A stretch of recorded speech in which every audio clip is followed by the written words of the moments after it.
In the dark corridors of the T-Mobile Arena, the air is thick with the scent of leather and cold ambition. For decades, boxing was the untamable beast of the desert, a chaotic, fractured kingdom of kings without a crown. But while the promoters bickered over percentages, a predator was watching from the tall grass of the octagon. Today, the landscape is unrecognizable. The squared circle has been annexed. Welcome to the era of Zuffa boxing. This isn't just a change in management. It is a $100 million courtroom blitzkrieg that broke the old guard. To understand how we got here, we have to look at the wreckage of 2024. The UFC was staring down the barrel of a massive antitrust settlement, $375 million to be exact. Judge Richard Boulware didn't just want a payout, he wanted blood, and he wanted life-changing money for the fighters. The suit alleged a decade of wage suppression and the systematic crushing of rival promotions. It was the chink in the armor that the boxing world thought would finally bring Dana White to his knees. They were wrong. Instead of retreating, TKO Group Holdings went on the offensive. They realized that the same legal monopoly they were accused of building in MMA was exactly what boxing lacked. Boxing was a mess of four-belt confusion, aging stars, and red ink shows that relied on Saudi bailouts. Then came the pivot. Partnering with Turki Alalshikh and the Seller Group, Dana White didn't just enter boxing, he swallowed it. By January 2026, the shift was official. A landmark $7.7 billion broadcast deal with Paramount Plus turned the UFC into a league, effectively ending the pay-per-view era. And tucked inside that deal was the Zuffa boxing residency at the Meta Apex. 12 league cards a year. No more ducking. No more marinating fights until they rot. They brought the Contender Series model to the sweet science. Undefeated prospects fighting for their lives on a Tuesday night just for a shot at the big show.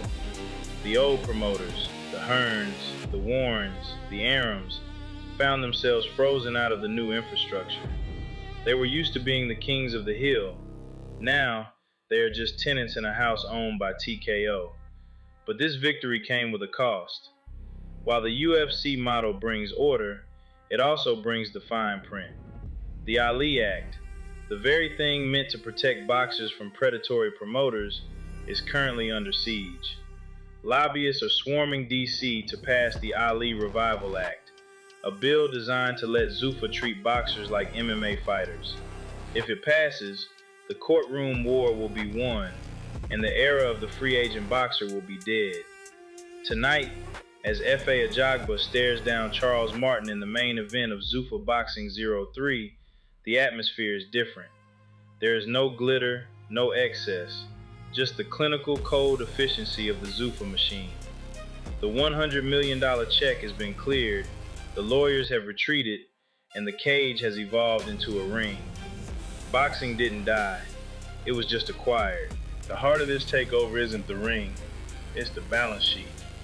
TKO Group Holdings didn't just stumble into the boxing game. They waited for the perfect moment of weakness. While the traditional boxing model relied on the volatile whims of pay-per-view, Zuffa looked at the data. The $7.7 billion Paramount deal changed the math forever. In the old world, a fighter's value was tied to how many homes they could sell at $79.99 a pop. In the Zuffa world, value is about subscriber retention and platform engagement. By removing the PPV barrier, they've turned boxing into a weekly habit rather than a quarterly luxury. But to make this work, they needed to dismantle the Ali Act's influence. The original 2000 legislation was a shield for the fighter, preventing promoters from owning the managerial side. Zuffa's legal team, however, saw it as a hurdle to the league model that made the UFC a billion-dollar titan. Enter the Muhammad Ali American Boxing Revival Act. It's a legislative Trojan horse, promising to modernize the sport while stripping the very protections that gave boxers leverage. Under this new framework, Zuffa can act as the promoter, the manager, and the sanctioning body all at once. They create their own rankings. They crown their own champions. If you want to fight in the Meta Apex, you play by their rules, and you sign their lifelong contracts. Look at the main event tonight. F.A. Ajagba versus Charles Martin. Two heavyweights who, in the old system, might have waited years for a title shot while their promoters argued over the B-side money. Here, they are just inventory for a Sunday night broadcast. Ajagba, the Nigerian powerhouse, is the prototypical Zuffa recruit. High knockout ratio, low maintenance, and willing to fight whoever is put in front of him for a guaranteed check. Martin is the veteran gatekeeper, a former IBF king who now serves as a testing ground for Zuffa's rising prospects. It is clinical, it is efficient, and for the traditionalists, it is terrifying. The sweet science is being converted into a combat commodity. But as the lights dim in the apex, one question remains. Can the soul of boxing survive the corporate machine?